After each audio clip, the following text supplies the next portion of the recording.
दोस्तों नमस्कार। आप सभी सदस्यों का स्वागत है बी ऑफिसर मेक ऑफिसर्स परिवार में। ज्योग्राफी की क्लास नंबर 15 है और आज अपने यहाँ जो आगे बढ़ेंगे उसमें वो सिंधु नदी की पूरी चर्चा करेंगे, समझेंगे साहब सिंधु नदी का पूरा ड्रेनेज सिस्टम, उसका प्रवाह तंत्र। तो सिंधु नदी जो उद्गम होता है भाई लोगों, मतलब भाई और उनकी प्यारी बहनों सभी से ही कह रहा हूँ कि जो सिंधु नदी का उद्गम होता है, देखो बात तो सिंधु नदी की हो रही है, ठीक है। तो ये आप समझ ही रहे होंगे सिंधु नदी का उद्गम कहाँ से होता है, कहाँ से ये नदी निकलती है। तो ये तिब्बत में, तिब्बत है ना, तिब्बत, वहाँ पे कैलाश पर्वत श्रेणी है। कौन सी? कैलाश पर्वत श्रेणी। कैलाश पर्वत श्रेणी के पास एक ग्लेशियर पड़ता है, वहाँ से निकलती है। तो सिंधु नदी का उद्गम तिब्बत में कैलाश पर्वत श्रेणी के पास एक ग्लेशियर है बोखर चू नाम से, बोखर चू, बोखर चू ठीक है, बोखर चू नाम से ग्लेशियर है, वहाँ से ये नदी निकल गई साहब। इसका मतलब है सिंधु नदी का जो उद्गम हो रहा है वो हिंदुस्तान में नहीं हो रहा, हिंदुस्तान से बाहर जो है वो निकलती हैं सिंधु मैया। सिंधु मैया की जय। अब हिंदुस्तान से बाहर ही तो है तिब्बत, तिब्बत का तुम्हारे घर में थोड़े नहीं है, ना हमारे घर में है, ना हिंदुस्तान में है, तिब्बत है इंडिया से बाहर। इसका मतलब सिंधु नदी एक ऐसी नदी हो गई जो हिंदुस्तान से बाहर निकलती है, मतलब बाहर उसका जन्म होता है साहब। अब हिंदुस्तान से बाहर तो ये निकल गई, तो इसका मतलब है कि तिब्बत में तो दूसरी भाषा चलती है, तो उसका तिब्बत में नाम क्या है, किसका? सिंधु नदी का। तिब्बत में तो दूसरे नाम से जानी जाएंगी, क्योंकि हिंदुस्तान में तो सिंधु सिंधु बोल दोगे क्योंकि यहाँ दूसरी भाषा है, लेकिन तिब्बत में भाषा दूसरी है, इसलिए तिब्बत में इसको कहते हैं सिंगी, सिंगी खम्बान, सिंगी खम्बान, ठीक है, जिसका हिंदी मीनिंग हुआ शेर का मुख, यानी जो शेर होता है उसका मुंह, शेर मुख, यानी सिंगी खम्बान इसका तिब्बत में नाम है। किसका नाम? सिंधु नदी का, ठीक है। अब साहब इन्हें लगी कि हमारा जन्म तो हो गया, सिंधु नदी का जन्म तो हो गया साहब, लेकिन हुआ तो विदेश में। अब इन्हें भी मायके आना था ब्रह्मपुत्र नदी की तरह, उस दिन समझाया था, झूठ बोले कौआ काटे काले कौए से डरियो, मैं मायके चली जाऊंगी तुम देखते रहियो। तो मायके आना था साहब। इसका मतलब है हिंदुस्तान में इन्हें वापस आना, तो इनका मन कर रहा था सिंधु नदी का। तो ये जो हिंदुस्तान में आती हैं वो आती हैं साहब नॉर्थ वेस्ट दिशा में बहते हुए, ठीक है। ये उत्तर पश्चिम दिशा में बहती हैं भाई। तिब्बत से मान लो निकल गई, जैसे मान के चलो ये आप ऐसे समझते हो पूरा, ये नॉर्थ है, ये ईस्ट है, ये वेस्ट है, ये साउथ है। मान लो ये तिब्बत हो गया, यहाँ से निकली तो ये नॉर्थ वेस्ट दिशा में बहते हुए इंडिया में एंट्री मारती हैं। इंडिया में एंट्री मार रही हैं तो वहाँ एक जगह पड़ती है दमचोक नाम से, दमचोक, एक जगह का नाम है दमचोक। ये दमचोक से होते हुए भारत में प्रवेश करती हैं, ठीक है। दमचोक से होते हुए भारत में ये प्रवेश करती हैं, ठीक है। तो उत्तर पश्चिम में बहते हुए, बहते हुए दमचोक के पास, किसके पास? दमचोक, दमचोक एक जगह पड़ती है, ठीक है। दमचोक के पास, लद्दाख वद्दाख में जगह है ये, ठीक है। दमचोक के पास भारत में प्रवेश करती है, भारत में प्रवेश करती है। अब साहब इंडिया में तो एंट्री हो गई, ओके। और ये जो नदी है ना सिंधु नदी, ये भारत में सिर्फ और सिर्फ लद्दाख में ही बहती है। दमचोक लद्दाख है, वहीं लद्दाख से बहते हुए पाकिस्तान में चली जाती हैं, ठीक है। तो ये भी बात समझ लेते हैं अपन कि ये सिर्फ लद्दाख में बहती हैं और कहीं नहीं बहती। मतलब लद्दाख तो अब पूरा यूटी बन गया ना, केंद्र शासित प्रदेश बन गया है। तो लद्दाख में भी जो लेह जनपद पड़ता है, लेह, लेह डिस्ट्रिक्ट है ना, उसी में चलती हैं, उसी में बहती हैं। लेह डिस्ट्रिक्ट जो है वो सिंधु नदी के किनारे ही है। तो ये सिर्फ लेह में, और लेह कहाँ पड़ता है? लद्दाख में, ओके। तो ये सिर्फ लेह में बहते हुए, ठीक है, सिर्फ लेह में बहते हुए, मतलब लेह में बह रही हैं हिंदुस्तान में, और कहीं नहीं बहती, सिर्फ और सिर्फ लेह में बहती हैं, ठीक है। और पाकिस्तान चली जाती हैं, ठीक है, लेह में बहते हुए पाकिस्तान, मतलब पाकिस्तान चली जाती हैं। इज्जत से नाम लेते हैं हम सिंधु नदी का, किसी भी नदी का, चली जाती हैं, इज्जत।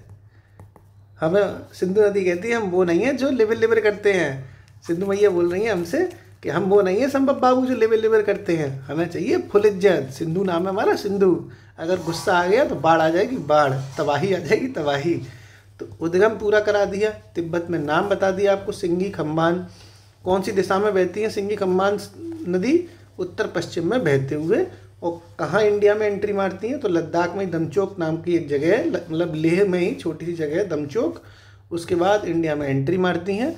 और ये सिर्फ लेह यानी जो लद्दाख पड़ता है, लद्दाख तो पूरा एक तरह से राज्य हो गया, केंद्र शासित प्रदेश हो गया, वहाँ पर लेह जो लद्दाख की राजधानी है, शायद राजधानी है कि शहर है, तो शायद राजधानी है ना लेह, तो वहाँ की, तो मतलब लेह से बहते हुए ये पाकिस्तान चली जाती हैं। इसका मतलब हुआ कि लेह सिंधु नदी के किनारे है।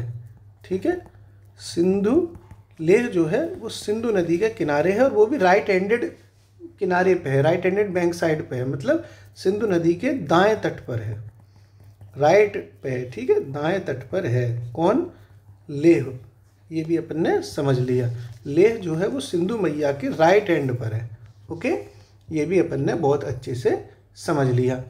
अब देखो इसकी लंबाई के बारे में, सिंधु नदी की लंबाई। तो जो कुल लंबाई है सिंधु मैया की वो कितनी है? सिंधु नदी की पूरी टोटल लंबाई पड़ती है, देखो सिंधु नदी तो हिंदुस्तान में भी बहती हैं, सिंधु नदी तिब्बत में भी निकली हैं तो वहाँ भी बह रही हैं, और सिंधु मैया पाकिस्तान चली जाती हैं तो पाकिस्तान में भी बह रही हैं। इसका मतलब लंबाई जो पड़ती है टोटल, उस तिब्बत, पाकिस्तान, हिंदुस्तान सब मिला के वो पड़ती है 2880 किलोमीटर। ठीक है, 2880 किलोमीटर। लेकिन हिंदुस्तान में इनकी लंबाई कम है। ठीक है, भारत में जो लंबाई है इनकी, भारत में वो कम हो जाएगी, क्योंकि भाई जाहिर सी बात है हिंदुस्तान में तो जैसे ये मान लो उदाहरण देखो, ये हो गया आपका तिब्बत, ये हो गया आपका भारत, और ये हो गया आपका पाकिस्तान। ये उल्टा लिख गया, मतलब इधर से है, इधर तिब्बत है, इधर भारत है, ऐसे पाकिस्तान है, तभी तो है ना।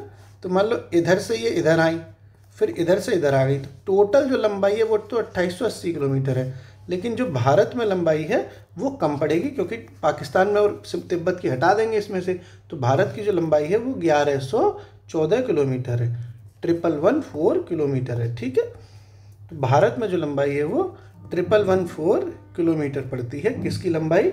सिंधु नदी तंत्र की, सिंधु नदी की। ये भी आपने समझ लिया। इसकी जो मुख्य सहायक नदियां हैं, मतलब ट्राइब्यूटरी रिवर्स हैं, वो भी समझ लेते हैं सिंधु नदी की सहायक नदियों की बारे में। और सहायक नदियों का जो ट्राइब्यूटरी रिवर है उसमें सबसे ज़्यादा फेमस है पंचनद। इसको लेके मैं शॉर्ट ट्रिक आपको बता भी चुका हूँ अपने यूट्यूब चैनल पे। जो शॉर्ट ट्रिक्स हैं मैंने कराता हूँ ना, शॉर्ट ट्रिक आप देखते होंगे, उसमें मैंने करवाई भी थी। अब ये बात आ गई है तो दोबारा करवा देते हैं साहब। जो इसकी पंचनद है वो इसकी मेन मेजर ट्राइब्यूटरी रिवर्स है, उसकी शॉर्ट ट्रिक देखो आप, शॉर्ट ट्रिक देखते हैं साहब। ठीक है, जो इसकी ट्राइब्यूटरी रिवर्स हैं वो दक्षिण से उत्तर की तरफ, यानी साउथ से नॉर्थ की तरफ, उत्तर की तरफ की शॉर्ट ट्रिक देखो, तरफ। ये मैं करवा चुका हूँ, आपको पता होगा सर, BRCJI। ठीक है, तो पंचनद ये होती हैं। आई से तो इंडस हो गया, इंडस माने होता है सिंधु नदी, सिंधु नदी को इंग्लिश में इंडस रिवर कहते हैं। तो सर BRCJI में अपन समझेंगे क्या फुल फॉर्म है। सर से हो गया दोस्तों सतलज नदी, ये पंचनद है पूरी। पंचनद का मतलब 5 नदियां हैं जो सिंधु नदी की मेन ट्राइब्यूटरी हैं। ठीक है, बी से होगा आपका ब्यास नदी। ठीक है, आर से हो जाएगा रावी नदी, सी से हो जाएगा चिनाब नदी, और जे से हो जाएगा झेलम नदी, और आई से हो जाएगा इंडस रिवर यानी सिंधु नदी। यानी ये सिंधु नदी की जो सहायक नदियां हैं 5 मेजर बड़ी वाली, उसको कहते हैं पंचनद। और उनका भी अगर क्रम पूछा जाए कि साउथ से नॉर्थ की तरफ लगाओ तो ट्रिक हो जाएगी सर BRCJI। BR होते हैं ना भीमराव अंबेडकर साहब, CJI chief justice of India, sir तो सर ही होते हैं साहब। तो ऐसे आप याद कर सकते हैं। और अगर मान लो उत्तर से दक्षिण की तरफ आपसे पूछ लिया जाए तो इसका उल्टा कर देना, इसका उल्टा कर दो, सीधे सीधे आपको आंसर, भाई ऐसे ट्रिक से निकाल लो। ऑप्शन नॉर्थ से साउथ पूछें तो इसको ऐसे कर दो, काम खत्म हो गया आपका, ऐसे ही। और ये दोस्तों जो पंचनद हैं सहायक नदियाँ ये बाएं किनारे की हैं, ठीक है, बाएं मतलब लेफ्ट हैंडेड ट्राइब्यूटरी हैं। जो सहायक नदियाँ हैं ये पांचों की पांचों ये लेफ्ट हैंडेड ट्राइब्यूटरी हैं किसकी, सिंधु नदी की। अब आपसे अगर ये सवाल पूछा जाए कि कौन सी नदी पंचनद में शामिल नहीं है, तो भाई सिंधु पंचनद में शामिल नहीं है, क्योंकि पांच तो यही हो गई ना, 1 2 3 4 5, ये इसकी पंचनद सहायक नदी, ये पंचनद है जो सहायक नदियाँ हैं, ये तो मेन है, इसी में तो ये पांचों मिलती हैं, ठीक है, ओके। अब ये पांचों नदियाँ आपस में मिलकर मिल जाती हैं सिंधु नदी से, लेकिन कहाँ पर मिलती हैं तो वो भी देखो, ठीक है। तो पंचनद जो नदियाँ हैं, पंचनद नदियाँ तो ये हो गई पांचों, सतलज, ब्यास, रावी, चिनाब, झीलम, ये आपस में मिलकर कहाँ पर आपस में मिल गई है, और मिल के फिर सिंधु में ही मिलती हैं, सिंधु मैया में, तो ये मिलती हैं पाकिस्तान में, ठीक है, आपस में मिलकर पाकिस्तान में मिथुन कोट नाम से, मिथुन चक्रवर्ती होता है ना, मिथुन चक्रवर्ती, तो मिथुन कोट एक जगह है, पठानकोट होता है वैसे मिथुन कोट एक जगह है, तो मिथुन कोट के पास सिंधु नदी में मिल जाती हैं, सिंधु नदी में मिल जाती हैं। क्लियर है, ठीक है साहब। पंचनद नदियां आपस में मिल गई, यही पंचनद यही वाली सतलज, ब्यास, रावी, चिनाब, झेलम आपस में मिली तो पाकिस्तान में मिली साहब, और पाकिस्तान में भी कौन सी जगह में मिली, मिथुन कोट में मिली, और काय में मिल गई, ये पांचों की पांचों सिंधु नदी की सहायक नदियाँ थी, इसलिए सिंधु नदी में इन्होंने अपना जीवन समर्पित कर दिया साहब, मज़ा आ गया। और जबकि ये निकली कहाँ से थी, निकली थी ये आपकी बोखोरचू ग्लेशियर से, वो कैलाश पर्वत श्रेणी पे था। तिब्बत में नाम क्या था, सिंगी खम्मान नाम था तिब्बत में, जिसका नाम शेरमुख होता है। कौन सी दिशा में बही थी, उत्तर पश्चिम दिशा में बही थी। भारत में प्रवेश कहाँ से किया, दमचोक के पास किया। कौन से ज़िले में बहती है हिंदुस्तान में, तो सिर्फ लेह ज़िले में घूमती हैं, लद्दाख का ये ज़िला है। और कहाँ चली जाती हैं, पाकिस्तान चली जाती हैं। सिंधु नदी के किनारे पर कौन सा शहर बसा है, लेह शहर बसा है। सिंधु नदी के कौन से किनारे पर बसा हुआ है लेह, तो राइट पे यानी दाएं पर है। कि कुल लंबाई कितनी है, 2880 किलोमीटर है। इंडिया में सिंधु नदी की लंबाई कितनी पड़ती है, 5314 1114 किलोमीटर है। सहायक नदियों में मेजर जो नदियां हैं वो पंचनद हैं, जो बाएं किनारे की हैं। पंच नदियों कौन कौन सी पंच नदियाँ होती हैं, तो सर BRCGI में आई की होती हैं, और ये होती है वाली हैं, सतलज, ब्यास, रावी, चिनाब, झेलम, ठीक है। आई तो इसलिए लिख देते हैं क्योंकि ये इंडस यानी सिंधु रिवर की ये ट्राइब्यूटरी हैं, ठीक है। फिर देखो दक्षिण से उत्तरी तरफ क्रम लगाओगे तो ये ट्रिक काम आ जाएगी। उत्तर से दक्षिणी तरफ पूछा जाएगा, ट्रिक को उल्टा कर दो। पंचनद नदियाँ आपस में कहाँ मिलती हैं, पाकिस्तान में मिलती हैं। कहाँ मिलती हैं, मिथुन चक्रवर्ती का घर है एक मिथुन कोट, वहाँ पे मिल जाती हैं। सिंधु नदी में आपस में मिल जाती हैं। ये बात आपको बहुत अच्छे से समझ में आ गई होगी। अब आपको ये भी देखना है कि इसका अंत कहाँ होता है। सिंधु नदी का अंत यानी मुहाना, मुहाने का मतलब होता है कि ये ख़त्म कहाँ हो रही है सिंधु नदी, यानी कहाँ गिरती है, तो अरब सागर में ये गिर जाती है। ऐसा होता है ना, कुछ नदी बंगाल की खाड़ी में गिर रही हैं, कुछ नदी अरब सागर में गिर रही हैं, कुछ नदी किसी नदी में ही मिल के ख़त्म हो जाती हैं। तो ये आपने समझ लिया कि जो सिंधु नदी है उसका मुहाना यानी उसकी द एंड अरब सागर में जाकर हो जाती है। क्लियर। अब कुछ ऐसी सहायक नदियाँ भी देखते हैं, अन्य सहायक नदियाँ जो सिंधु नदी की सहायक नदी हैं और छोटी छोटी हैं, लेकिन उनके बारे में PCS ने कई बार पूछ लिया है कि इसमें से कौन सी नदी सहायक नदी इसकी है, सहायक सिंधु की है क्या नहीं है।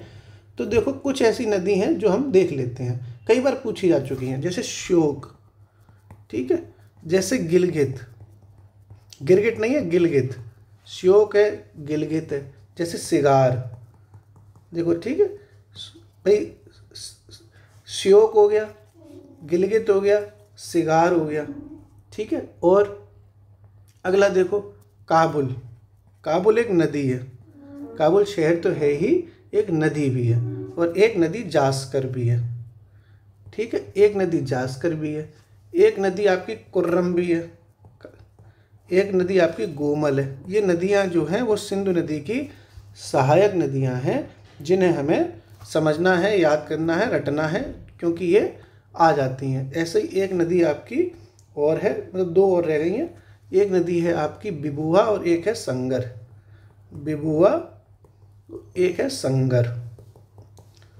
ये जो विचित्र विचित्र आपको नाम दिख रहे हैं ना, ये विचित्र विचित्र नाम इसलिए हैं क्योंकि ये नदी तिब्बत में निकलती है, पाकिस्तान तक जाती है और वहाँ लैंग्वेज है दूसरी। अब ये काबुल, कुर्रम, गोमल, संगर, बिबुआ, जो नाम हिंदुस्तान के तो लग ही नहीं रहे, ये नाम कैसे लग रहे हैं, अजीब से लग रहे हैं। इसका मतलब है ये दूसरी भाषाओं के नाम है। तिब्बत के नाम हो सकते हैं, पाकिस्तान में बलूचिस्तान एरिया के नाम हो सकते हैं, वहाँ दूसरी भाषा चलती है। तो बस एक दो बार देखोगे तो आपको समझ में आ जाएगा कि अजीब से नाम है, इसलिए ये सिंधु नदी की सहायक नदियाँ हैं। श्योक, गिलगित, सिगार, काबुल, जास्कर, कुर्रम, गोमल, बिबुआ, संगर। ठीक है, 2-3 बार बोलोगे तो याद हो जाएगा। श्योक, गिलगित, सिगार, काबुल, जास्कर, कुर्रम, गोमल, बिबुआ, संगर। श्योक, गिलगित, सिगार, काबुल, जास्कर, कुर्रम, गोमल, बिबुआ, संगर। ज़्यादा दिक्कत आएगी तो देखो हम शॉर्ट ट्रिक बना देंगे। शॉर्ट ट्रिक बनाने में भाई साहब संभव भैया कोई जवाब नहीं है, धुआं मचाते हुए शॉर्ट ट्रिक बना देते हैं। वो तो जो यूट्यूब पर ऑनलाइन क्लास जाती है, नहीं तो मतलब रिकॉर्ड हो जाती है ना। कई लोग इसका फिर क्या हो सकता है कि रिकॉर्ड करके फालतू में गलत तरीके से वायरल करें। नहीं, ऑफलाइन होती ना, जहाँ रिकॉर्डिंग नहीं चलती, ऐसी ऐसी ट्रिक बताते कि धुआं मच जाता। ठीक है, ऐसी ऐसी 18+ वॉल्यूम में तुम्हें म्यूजिक सुनाते ना कि यो हनी सिंह के पुराने गाने फेल हो जाते हैं। ठीक है। यार मैं मतलब रंगीन आदमी हूँ, मुझे ऐसी पढ़ाई में ऐसी मैं याद कर पाता हूँ। अच्छा, जब भी कोई लड़की देखूँ मेरा दिन दीवाना डोले, ओले ओले ओले। और बताओ, सब बढ़िया चल रहा है? मज़ा आ गया, आनंद आ जाता है कि नहीं आता? गाने फाने सुन लेते हो यार। कल हमने बहुत अच्छा गाना सुना, मतलब एक पिक्चर देखी हम लोगों ने रात में। आपने पिक्चर देखी है चमत्कार नाम से? शाहरुख खान की पिक्चर है ये, SRK साहब की, जो इसमें भूत बन जाते थे। नहीं नहीं, भूत ये नहीं बनता, मतलब नसरुद्दीन शाह हैं वो भूत बन जाते हैं। कल हम लोग ऐसी फैमिली के संग हम लोग मूवी बहुत देखते हैं, पुरानी उधरानी रात में, तो नसरुद्दीन शाह हैं वो भूत बन जाता है। चमत्कार नाम की पिक्चर है भाई साहब, इतना मज़ेदार है। हमने तो पहले भी 8-10 बार देख चुके हैं, लेकिन मतलब ऐसी कुछ पिक्चर ऐसी होती है जिसे जितना देखो उतनी अच्छी लगती हैं। जैसे 3 इडियट्स मूवी है, जितना देखो उतना अच्छा लगता है। ऐसे ही आप मुन्ना भाई सीरीज है, मुन्ना भाई MBBS, लगे रहो मुन्ना भाई, या नायक पिक्चर है नायक, जिसमें वो एक दिन के CM बनते हैं। ऐसे ही चमत्कार है मूवी। ऐसी एक मेला पिक्चर है आमिर खान साहब की। तो कुछ फिल्में ऐसी हैं जिन्हें बहुत अच्छी लगती हैं, मतलब जितना देखो उतना अच्छा लगता है। तो कल चमत्कार पिक्चर देख रहे थे तो बड़ा एक गाना अच्छा लगा, गाना सुना, बढ़िया मज़ा आ जाएगा। है गाना बढ़िया है ना? 2-4 ऐसी मुलाकात होंगी, सारे ज़माने में बातें होंगी, बातें होंगी। इस प्यार से मेरी तरफ ना देखो, प्यार हो जाएगा। बड़ा अच्छा गाना, इस प्यार से मेरी तरफ ना देखो, प्यार हो जाएगा। ये प्यार हो गया तो तीर दिल के पार हो जाएगा। भाई साहब मज़ा आ जाता है। मोहब्बत की कोई बात चले, संभव भैया का दिल एकदम 7वें आसमान पर नाचने लगता है। तुम्हारा भी नाचने लगता होगा, तुम्हारी यही उम्र है। कौन से तुम बुढ़े हो गए हो? तो बुढ़े हो जाओगे तो तुम्हारा दिल एकदम गार्डन गार्डन जवान रहेगा, टेंशन मत लो। ठीक साहब, ये अपन ने पूरे सिंधु नदी की जन्म कुंडली देख ली। अब देखो सिंधु नदी के जो ये पंच नद हैं, जो सहायक नदियां हैं साहब, ये वाली, इनके बारे में भी अपने को सब कुछ जानना होगा, क्योंकि इन नदियों से क्वेश्चन आ जाते हैं। सबसे पहले अपन समझते हैं झेलम नदी के बारे में। बोला झेलम मैया की जय। ठीक है, झेलम नदी के बारे में, झेलम मैया की जय। अब झेलम नदी के बारे में अपन देखेंगे तो क्या देखेंगे कि साहब कहाँ से उद्गम होता है इनका। हैप्पी बर्थडे टू यू, कहाँ से कहाँ हो रहा है हैप्पी बर्थडे? तो इनका हो रहा है दोस्तों जो बेरीनाग पट, मतलब बेरीनाग एक जगह है, बेरीनाग। ठीक है, बेरीनाग। ओके, बेरीनाग पड़ती कहाँ है? पीर पंजाल जो पहाड़ियाँ वहाँ पर, तो पूरा ही ठीक से ही लिख दें। ठीक है, पीर पंजाल पहाड़ियाँ ना, पीर पंजाल की पहाड़ियाँ, तो पीर पंजाल के जो पीर पंजाल पहाड़ियाँ, पहाड़ियाँ तो लिखना भूल ही गया, पीर पंजाल पर्वत श्रेणी ऐसे लिख देते हैं। अब सही है, खुश? ठीक है, पीर पंजाल पर्वत श्रेणी में स्थित, क्या स्थित है साहब पीर पंजाल में? बेरीनाग, वेरीनाग। ठीक है, तो वहाँ पे बेरीनाग है, और बेरीनाग के पास भी एक झील पड़ती है, उसका नाम है शेषनाग झील। कौन सी झील है? शेषनाग झील। तो पीर पंजाल पर्वत श्रेणी में स्थित बेरीनाग के पास शेषनाग झील से ये झेलम नदी का हैप्पी बर्थडे होता है। ओके, समझ गए भाई लोगों, मतलब भाई और प्यारी बहनों। पीर पंजाल पर्वत श्रेणी में स्थित बेरीनाग के पास शेषनाग झील में झेलम नदी का हैप्पी बर्थडे हो गया साहब। और ये जो झेलम नदी है अब वो धीरे धीरे धीरे करके हिंदुस्तान में एंट्री मारती है। भाई पीर पंजाल पर्वत श्रेणी तो उधर ऊपर की तरफ है, पूरी तरह इंडिया में तो है नहीं है, तो ये इसका मतलब हिंदुस्तान में तो नहीं पैदा हुई झेलम नदी। ये बेरीनाग के पास शेषनाग झील से पैदा हुई और पाकिस्तान की तरफ ये चली जाती हैं। बाद में बताया ना कि सारी नदियाँ पाकिस्तान जाती हैं, वहीं तो मिलती हैं। देखो ये लिखा था ना, पंचनद नदियाँ आपस में पाकिस्तान में मिलती हैं, इसका मतलब सारी नदियाँ पाकिस्तान ही जाती हैं हिंदुस्तान होते हुए। तो पहले तो हमने इसका उद्गम समझ लिया, ठीक है। अब आगे देखते हैं इसके बारे में। ये जो वुलर झील आपने सुना होगा ना, वुलर झील, तो वो वुलर झील को जो पानी मिलता है वो झेलम नदी से ही मिलता है, ठीक है। तो इसका मतलब है कि ये वुलर झील होते हुए, कौन, झेलम नदी, तो यानी यह वुलर झील सुनिए ना, जम्मू कश्मीर में वुलर झील, तो वुलर झील से होते हुए ये जो सिंधु नदी ना वो वुलर झील से होते हुए पाकिस्तान में चली जाती है। और पाकिस्तान में ये पहले चिनाब नदी से मिलती है और फिर दोनों चीज़ें बाद में सिंधु नदी से मिल जाती हैं, ठीक है। तो ये जैसे चिनाब मैंने लिखा ना, पंचनद में देखो चिनाब है, ये वाली चिनाब। तो ये जो आपकी झेलम नदी है वो पाकिस्तान में पहले मिलती है चिनाब से, और चिनाब नदी से मिल के ये बाद में ये सिंधु नदी में मिल जाती है, ठीक है। तो वुलर झील से होते हुए जाती है पाकिस्तान, ठीक है। पाक यानी पाक मतलब पाकिस्तान, और पाकिस्तान में ये चिनाब नदी से मिल जाती है, चिनाब नदी से मिल जाती है, चिनाब नदी से मिल जाती है। कौन सी नदी? झेलम नदी के बारे में बात हो रही है साहब। और जो वुलर झील है, इसका मतलब है वुलर झील से संबंधित नदी कौन सी हो गई? तो झेलम नदी हो गई। ये क्वेश्चन आईएएस में पूछा जा चुका है कि वुलर झील से किस, मतलब पंचनद की किस नदी के द्वारा वुलर झील को जल की प्राप्ति होती है? तो झेलम नदी से प्राप्त होती है। इसी झेलम नदी के बारे में तो वुलर झील आया है, तो इसका आंसर क्या हो जाएगा? वुलर झील हो जाएगा। और वुलर झील कहाँ है? श्रीनगर में है, ठीक है। तो ये श्रीनगर में, श्रीनगर पड़ता है जम्मू कश्मीर की तरफ, तो श्रीनगर जो है वो झेलम नदी के किनारे हो गया, ठीक है। श्रीनगर झेलम नदी के किनारे हो गया, ये भी आपने समझ लिया, ओके। अब देखो मैंने आपको एक चीज़ ये बताई है कि ये पाकिस्तान में चिनाब नदी से मिल जाती है। कौन सी नदी? झेलम नदी।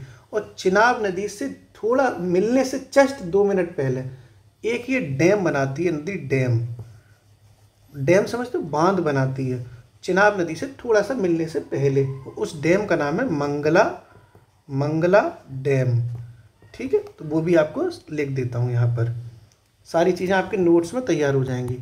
तो झेलम नदी के बारे में बात हो रही है, तो झेलम नदी पाकिस्तान में चिनाब नदी से मिलने से पहले, चिनाब नदी से मिलने से पहले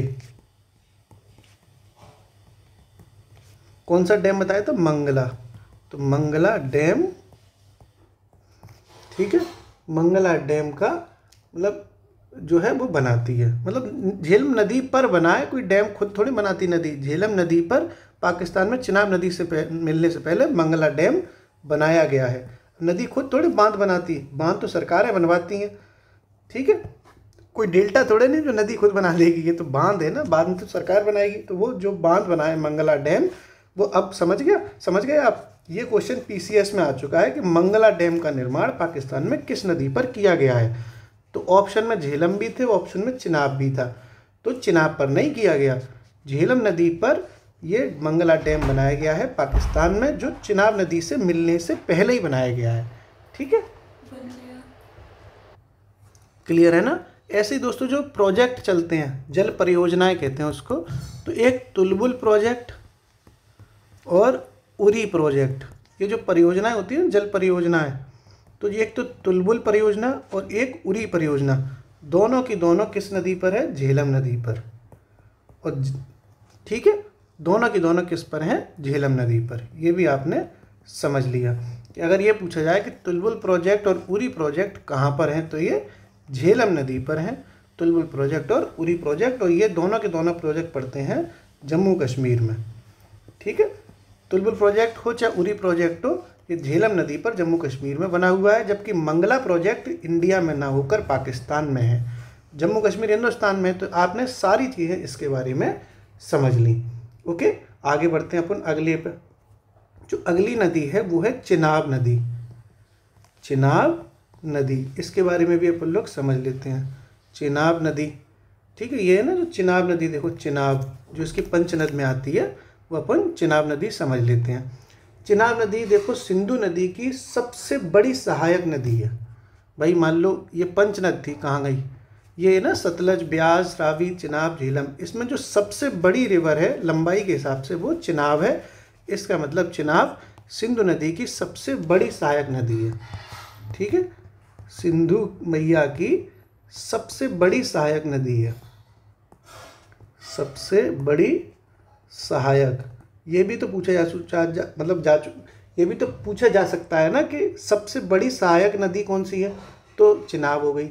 ऐसे भी पूछा जा सकता है कि पंचनद में लंबाइयों के अनुसार सबसे बड़ी कौन सी है, तो ये भी आपके लिए पता चल गया आपको कि चिनाब नदी पंचनदों में सबसे लंबी है, तभी तो वो सबसे ज़्यादा लंबी सहायक नदी हो जाएगी।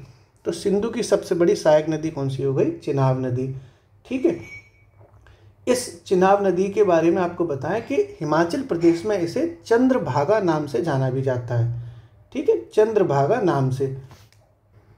दोस्तों एक मेरे से शायद यहाँ मेरे बाई मिस्टेक ये मेरी बात मुंह से निकल गई थी कि मेरे को अभी याद आया, मेरा दिमाग शायद कहीं और रहा होगा, ये मैं झेलम को सतलज समझ रहा था एक सेकंड के लिए, यहाँ मेरे मुंह से निकल गई थी ना कि पीर पंजाल पर्वत श्रेणी में स्थित बेरी नाग के पास शेषनाग झील में, ये हिंदुस्तान में नहीं है। ये मेरी गलती से निकल गया, मतलब गलती से निकल गई थी भैया, गलती से मुंह से निकल गई थी। ये हिंदुस्तान में ही है, भारत में है। मेरे दिमाग में वो सतलज वाली बात आ गई थी अचानक से, सतलज जो है वो हिंदुस्तान में नहीं है, यानी ये चीज़ हिंदुस्तान में है। अगर आपने नोट कर लिया हो तो उसको गलत कर लेना, मतलब काट देना। ये शेषनाग झील बाहर नहीं है, ये हिंदुस्तान में ही है। ठीक है, जम्मू कश्मीर में ही पड़ती है ये, मतलब बाई मिस्टेक मेरे शायद निकल गई, अचानक से मुझे आपको समझाते समझाते चीज़ें याद आ गई, तो मैंने तुरंत वो क्रॉस कर दिया। ठीक है, तो चीज़ें आप मतलब ये अगर आपने लिख लिया हो कि भारत, वो काट के अपन भारत से लिख लो फिर से। अब फिर अपन चिनाब नदी पर आते हैं। चिनाब नदी जो है वो हिमाचल प्रदेश की एक निकलने वाली नदी है, और दो नदी हैं चंद्र और भागा। चंद्र और भागा, एक नदी है चंद्र और एक नदी है भागा, और चंद्र और भागा नदियों के मिलने से चिनाब नदी बनती है। ठीक है, चिनाब नदी बनती है। ओके, तो किन दो नदियों का संगम होता है जो चिनाब नदियों को मिलवा देता है, तो एक तो चंद्र और एक भागा, एक तो चंद्र और एक भागा नदियों के मिलने से ये चिनाब नदी बनती है। और ये चंद्र और भागा आपका पड़ती हैं हिमाचल प्रदेश में। कहाँ पड़ती हैं, हिमाचल प्रदेश में। ये भी आपने समझ लिया। सिंधु नदी की सबसे बड़ी सहायक नदी हो गई, हिमाचल प्रदेश में चंद्र और भागा नदियों के मिलने से चंद्रभागा हो गया, चंद्रभागा। और इसीलिए चंद्रभागा को शॉर्ट फॉर्म में, मतलब रिवर में चिनाब रिवर के नाम से कह देते हैं। ठीक है, आगे देखते हैं अपन लोग। जो इस पर प्रोजेक्ट बने हुए हैं, चिनाब नदी पर जो प्रोजेक्ट बने हुए हैं, जल परियोजनाएं बनी हुई हैं, वो बनी हुई हैं। एक तो बगलिहार परियोजना, बगलिहार, ठीक से लिख दूं, गलत लिख गया, बगलिहार प्रोजेक्ट, बगलिहार परियोजना। एक बनी हुई है दोस्तों सलाल परियोजना। ठीक है, एक बनी हुई है दुलहस्ती परियोजना। ये तीन प्रोजेक्ट हिंदुस्तान में बने हुए हैं, जो तीनों के तीनों चिनाब नदी पर हैं। किस नदी पर हैं, चिनाब नदी पर है, और तीनों के तीनों ये जम्मू कश्मीर में है। ठीक है, कोई दिक्कत नहीं है। इसका मतलब बगलिहार प्रोजेक्ट हो, सलाल प्रोजेक्ट हो, दुलहस्ती प्रोजेक्ट हो, ये तीनों के तीनों प्रोजेक्ट चिनाब नदी पर बने हुए हैं, और ये तीनों के तीनों प्रोजेक्ट जम्मू कश्मीर में हैं। ठीक है, तो अपन अभी इतना ही रखते हैं, थोड़ा थोड़ा धीरे धीरे करके चलते हैं, कल इसके आगे बढ़ेंगे और भी चीज़ें धीरे धीरे कराते रहेंगे। ओके। आगे देख लो, या फिर एक काम करें पूरा ही करा देना, ये इसके पंचनद करा देते हैं, पंचनद पूरे। कौन कौन से हो गए पंचनद, थोड़ा सा और रह गया है, वो भी करा ही देते हैं। तो झेलम नदी हो गई साहब अपनी, और आपकी चिनाब नदी हो गई, 3 ही तो रह गई हैं, सतलज ब्यास रावी, वो भी ख़त्म कर देते हैं। तो ये प्रोजेक्ट अपन ने समझ लिए चिनाब नदी के। ओके, अब आगे देखते हैं रावी नदी, ये भी कराई दो, क्या ही छोड़ो अगले, रावी नदी। ठीक है, चलो साहब, रावी मैया की जय। अब रावी नदी भी कहाँ से निकलती हैं, तो हिमाचल प्रदेश से ये भी निकलती हैं भैया। ठीक साहब, उद्गम कहाँ से होगा, इनका भी हिमाचल प्रदेश से होगा। सिर्फ जो पंचनद है उनमें सिर्फ एक नदी ऐसी है जो हिंदुस्तान में नहीं निकलती, बाकी सारी नदियाँ हिंदुस्तान में ही निकलती हैं। जो ये पंचनद मैंने आपको बताई ना, ये वाली, ये सतलज, व्यास, रावी, चिनाब और झेलम, इसमें से ये चारों की चारों तो हिंदुस्तानी हैं, ये परदेसी हैं, परदेसी यानी ये सतलज मैया अकेली हैं जो तिब्बत से निकलती हैं, बाकी ये बची कुची चारों हिंदुस्तान की हैं। ठीक है, परदेसी जाना नहीं मुझे छोड़ के, हैं हर पल तेरी याद मुझे तड़पाएगी, मैं जागूंगा नींद तुझे ना आएगी। भाई साहब, पुराने आशिक अगर ये गाना सुन लें, एक ये वाला गाना और एक वो, तेरी तिजोरी का सोना नहीं दिल है हमारा खिलौना नहीं, कैसे खरीदोगे तुम प्यार में बिकते नहीं दिल ये बाजार में है, तेरे इश्क में नाचेंगे, तेरे इश्क में नाचेंगे हैं। तो ये 2 पुराने गाने हैं साहब, मज़ा आ जाता है सुन के। तो रावी मैया का जो उद्गम होता है दोस्तों, वो रोहतांग दर्रा, हिमाचल प्रदेश। ठीक है, रोहतांग एक दर्रा पड़ता है, आपको पता ही है रोहतांग दर्रा हिमाचल प्रदेश में, मैंने कराया भी और आपको पता भी होगा। तो रोहतांग दर्रे से ये निकलती हैं, कौन सी नदी, रावी नदी। ठीक है, और ये रावी नदी रोहतांग दर्रे से निकल के चंबा घाटी में बहती हुई। ठीक है, चंबा घाटी कहाँ है, हिमाचल प्रदेश में, चंबा घाटी में बहती हैं। ये दोनों के दोनों कहाँ हैं, हिमाचल प्रदेश में, ये भी हिमाचल प्रदेश में है और ये भी हिमाचल प्रदेश में है। ये सब हम करा चुके हैं, दर्रे पर्रे घाटी लाटी साटी सब करा दिए हैं मैंने। ओके, अब देखो साहब, इसके बारे में हमें और क्या जानना है। ये जो सिंधु नदी से मिलती है ये तो आपको पता ही चुका हूँ मैं, बस रावी नदी पर जो कुछ प्रोजेक्ट बने हैं वो और समझ लो, परियोजनाएं और देख लो कौन कौन सी बनी है।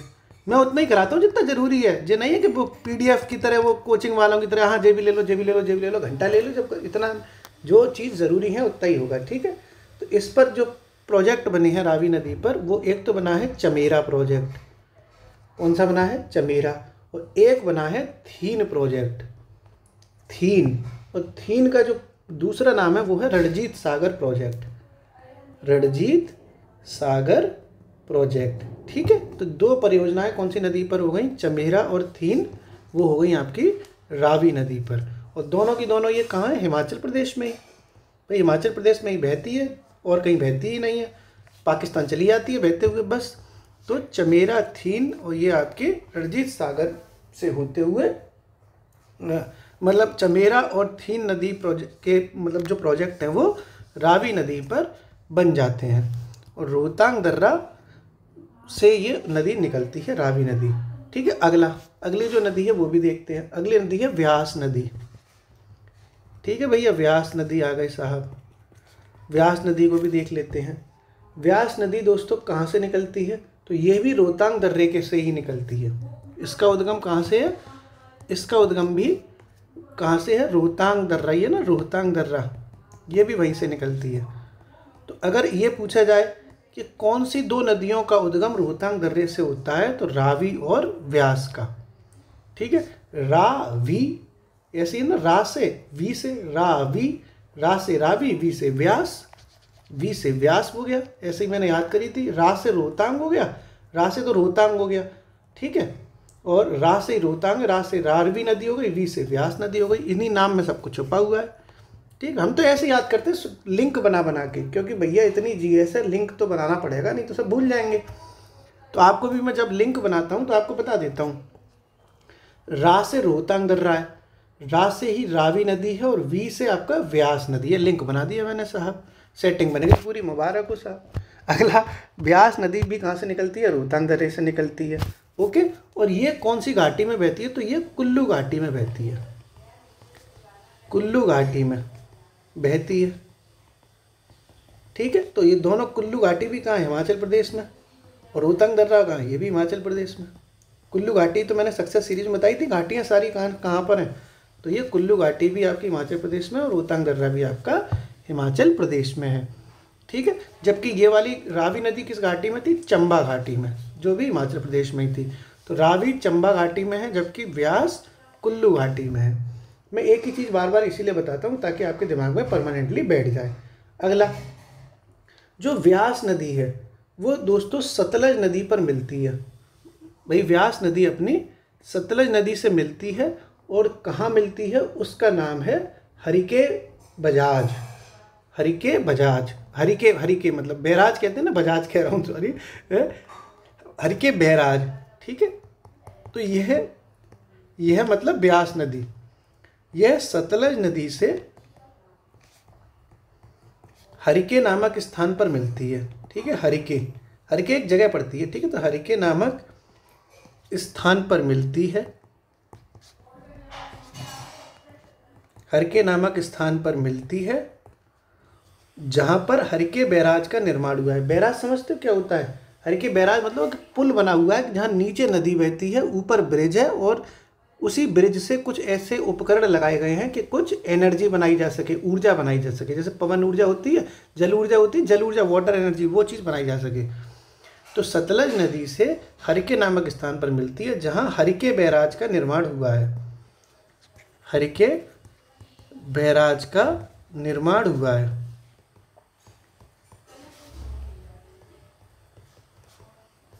क्लियर है? ये भी आपने बहुत अच्छे से आपने चीज़ें समझ ली। ओके। अब देखो ये पंचनद जो थी, पंचनद ये मैंने आपको बताई पंचनद। यहाँ आपको एक बहुत इंपॉर्टेंट चीज़ बताऊंगा मैं, जो ये पंचनद है इसमें से हम बात कर रहे हैं कौन सी नदी की? व्यास नदी की। व्यास नदी तो चल रही है। इन पांचों नदियों में व्यास नदी एकमात्र ऐसी नदी है जिसका बहाव केवल केवल हिंदुस्तान में ही है। समझ गए? क्यों? अब आप सोचोगे कि आपने तो बताया था कि सारी नदियां पाकिस्तान में चली जाती हैं बहते हुए। देखो लिखा था ना, कौन कहाँ लिखा था? ये लिखा है कि ये कहाँ लिखा था, कहाँ चला गया? ये देखो, आप तो कह रहे थे पंचनद नदियाँ आपस में मिलकर पाकिस्तान चली जाती है, मिथुन कोट के पास। अब आप कह रहे हो कि ये जो व्यास नदी है वो केवल और केवल हिंदुस्तान में बह रही है। अब ये तो अलग अलग बात हो गई। तो मैं आपको वही तो बताने की कोशिश कर रहा हूँ कि ये सतलज नदी के पास ही मिल गई हरिके में। इसका मतलब सतलज नदी में मिल गई तो व्यास नदी सतलज नदी में मिल गई और इसका अस्तित्व तो खत्म हो गया। सतलज नदी में एंट्री घुस गई। ये तो जब सतलज नदी में घुस गई तो ये दो जिस्म एक जान बन के सतलज नदी की हो गई और व्यास नदी का अंत हो गया सतलज नदी में, और सतलज नदी चली जाती है पाकिस्तान में। इसलिए ये कहा जाता है कि पंचनद सारी नदियां आपस में मिलकर पाकिस्तान चली जाती हैं। मैंने ये नहीं कहा कि सभी नदियों का मिलना पाकिस्तान में होता है, ये थोड़ी कहा मैंने। देखो यही तो क्लियर करा रहा हूँ मैं आप लोगों को चीज़ें, ताकि एक एक पॉइंट आपके दिमाग में एग्जैक्टली बैठे। पंचनद नदियाँ आपस में मिलकर पाकिस्तान जाती हैं। मैंने ये नहीं कहा कि आपस में मिलन इनका पाकिस्तान में होता है। अब जैसे व्यास नदी है, व्यास नदी केवल और केवल भारत में बहती है, पाकिस्तान में बहती नहीं है, क्योंकि ये सतलज नदी में ही मिल जाती है हरिके नामक जगह पर। ठीक है।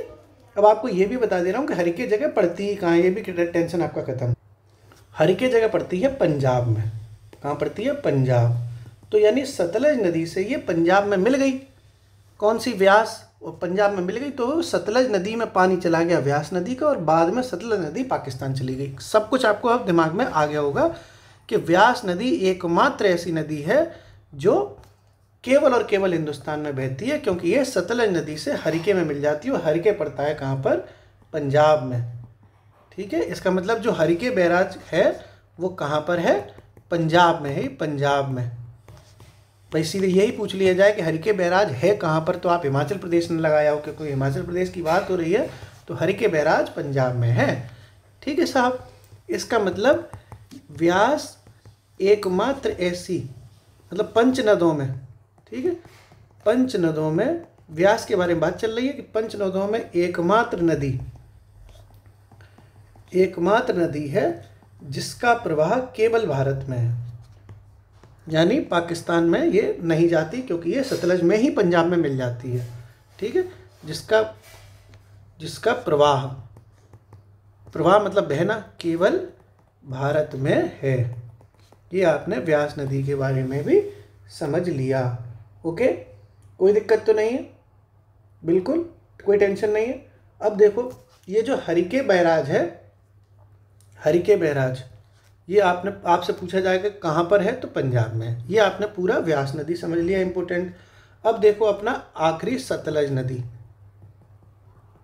ये इन पंच नदियों में आखिरी हो गई। भाई 5 थी तो 4 तो कर ली हमने। देखो ये व्यास कर ली, व्यास हो गई 1, रावी हो गई 2, चिनाब हो गई 3 और झेलम हो गई 4, 5वीं आखिरी बच गई।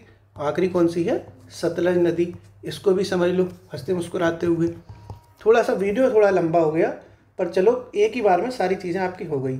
ये सतलज नदी एकमात्र ऐसी नदी है इन पंच नदियों में जिसका उद्गम भारत से बाहर होता है। ठीक है, उद्गम भारत से बाहर है। ऐसे IAS में पूछा जा चुका है ये सवाल कि एकमात्र पंचनद में ऐसी कौन सी नदी है जिसका उद्गम भारत से बाहर है, और भारत से बाहर है तो कहाँ पर है, तिब्बत। ठीक है, तिब्बत में ये निकलती है और वहाँ पर पड़ती है एक राकसताल झील। ठीक है, तिब्बत में राकसताल झील है, एक राकसताल झील, वहाँ से ये निकलती है। कौन सी, सतलज नदी।